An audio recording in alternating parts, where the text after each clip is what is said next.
Thank you. Senator Duckworth. Thank you, Mr. Chairman. I'm going to follow up on your line of questioning. Basically, an unreliable backup means there is no backup, as far as I'm concerned. In aviation safety, critical systems need to be redundant and resilient. I know that FAA has since implemented a software update to fix Newark's backup, but it never should have had a chance to fail in the first place.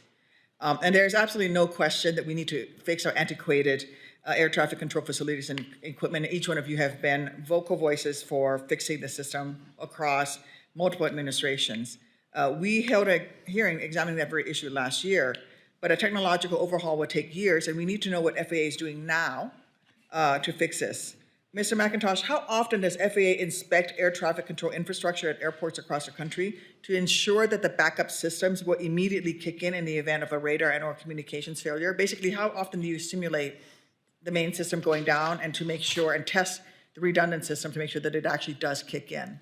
There are required maintenance checks that our technicians do, and they are very vigilant in doing that. To answer your question, Senator Duckworth, I'm not aware if we have checks to make sure if we have two lines that go down at the same time. I will have to do an IOU and check and follow up on that to make sure I answer your question appropriately. If you could, that would be helpful. Yes, ma'am. And if not, I would highly encourage that those, Yes, ma'am. those checks happen. We all know that now. Prior to the April radar and communications outages affecting Newark, when was the last time FAA inspected the air traffic control infrastructure in Philadelphia and Newark to ensure that the backup system will kick in the event of radar and or communications failure? And you can add that too. Yes, ma'am. Yeah, thank you. After the deadly crash near Reagan National Airport, FAA closed the helicopter route involved, but a lack of coordination between FAA and the Department of Defense has continued to put the flying public at risk. And we had this conversation already. If for some reason a military aircraft could not land at the Pentagon, I don't understand why it would circle around the building, putting itself into the flight path of DCA without being directed to do so by ATC. There are many procedures that perhaps are not published procedures, but are accepted at an airport. I mean, I used to land to Midway Airport, where the procedure was circle around the tower, land to taxiway Alpha, don't blow over all of the small aircraft parked in there. But I would never, even though that was established, it was something we did routinely, I would never ever have executed that procedure without ATC directing me to do so. I could offer it to ATC, it's like, hey, how about to avoid the aircraft, can I just circle around, you know, the tower, land to taxiway Alpha? But then I would never do it unless I was given permission to do so. Mr. McIntosh, FAA is responsible for establishing those routes. Has FAA established a helicopter route that circles the Pentagon? Is that an established landing procedure? So, yes, ma'am. Circle to land, is that a procedure around the Pentagon? Yes, ma'am. To answer your question, and you're a pilot and I'm a controller, so I'll be very frank with you.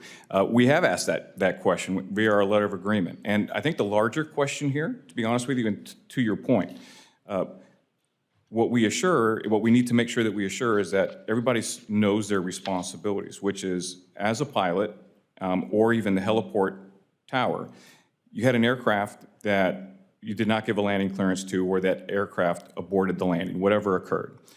That aircraft went back and entered Class Bravo airspace. That aircraft is not supposed to enter Class Bravo airspace without permission of air traffic control. That did not occur. My question, and I think the larger question is why did that not occur? Without compliance to our procedures and our policies, this is where safety drift starts to happen. And that's where my line of question is starting, is absent, even if absent a published go-around procedure, if we want to call it that, pilots and controllers have shared responsibilities. You do not enter Class Bravo airspace without authorization from air traffic control, and that is a question that we are asking. Thank you.